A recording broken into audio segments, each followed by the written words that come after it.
भाई साहब ये चेरी है चेरी रमजान जी मैं की बरमा ana ramana sa आंगूर 3 कालो जाम बादाना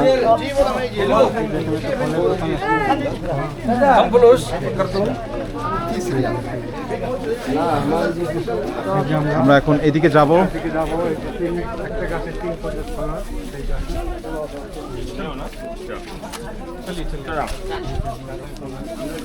भाई साहब कहाँ का है اهلا وسهلا حياكم الله في مدينتنا الجديده इस मस्जिद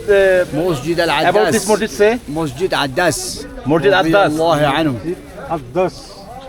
आप यहाँ का है ما في معلومه اردو ধন্যবাদ দেখলেন যে এখানকার একজন স্থানীয় তিনি তার অনুভূতি ব্যক্ত করলো আরবি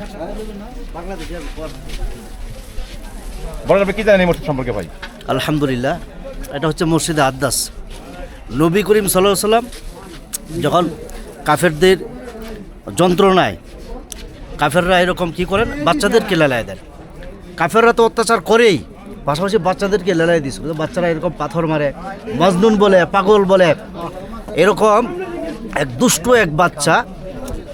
ওই ছেলেটা কী করে বড় একটা পাথর মেরে দেয় পাথর মারার পরে কপাল থেকে এরকম রক্ত ঝরে পড়ে রক্ত ঝরে পড়ার পরে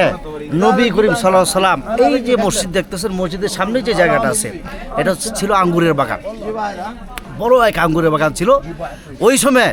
এই আদ্দাস রাদিয়াল্লাহু তাআলা ইসলাম গ্রহণ করেন নাই তখন তিনি এক ইহুদির গোলাম ছিল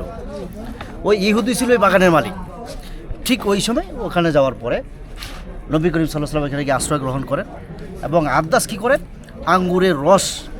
রাসূল সাল্লাল্লাহু আলাইহি সাল্লামকে খাওয়ায় নবী করিম সাল্লাল্লাহু আলাইহি সাল্লাম যখন আঙ্গুরের রস খায় তখন বলেন বিসমিল্লাহির রহমানির রহিম আদ্দাস রাদিয়াল্লাহু তাআলা ইসলাম গ্রহণ করেন নাই সেই সম্পর্কে জানে না তবে এই বিসমিল্লাহ পরিচিত ছিল যার কারণে জিজ্ঞেস করেন যে হে মুহাম্মদ আপনি যে বিসমিল্লাহ পড়ছেন এটা আমি পূর্ববর্তী আমার যে আত্মীয় স্বজন আছে বা পূর্ববর্তী যে পূর্বপুরুষ ছিল তাদের মুখ থেকে আমি শুনেছি এই কথা বলার পরে তখন তোমার পূর্বপুরুষ কে কে আছেন তখন ইয়াকুবের নাম বলেন ইয়াকুব আলাইহিস সালাতু ওয়াস সালামের বংশধর ছিল এই আদ্দাস তখন বলে ইয়াকুব তো নবী ইউসুফ নবী তাকে আমি চিনি আইয়ুব নবী তাদেরকে আমি চিনি হ্যাঁ তাদেরকে আমি চিনি তারা হচ্ছেন নবী তারা হচ্ছে আমার ভাই তখন ওই সময় আদ্দাস রাদিয়াল্লাহু তাআলা ইসলাম গ্রহণ করেন ইসলাম গ্রহণ করেন এবং তখন ওনার বাসা ছিল এটা এখানে থাকতেন পরবর্তী সময় এটা মসজিদ করা হয়েছে আর ওই যে এর পাশে যে আঙ্গুরের বাগান আছে এই বাগানে এখন আগে তো এইভাবেই ঢুকতে পারতাম বা মানুষ ঢুকতে পারতো হাজিরা ঢুকতে পারতো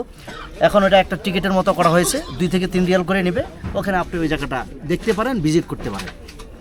এতটুকু হিস্ট্রি ঘটনা অনেক লম্বা ঘটনা বললে শেষ হবে না আমি সংক্ষেপে বলবো আপনারা সবাই বাংলাদেশী মাশাআল্লাহ সবাই মাদারীপুরের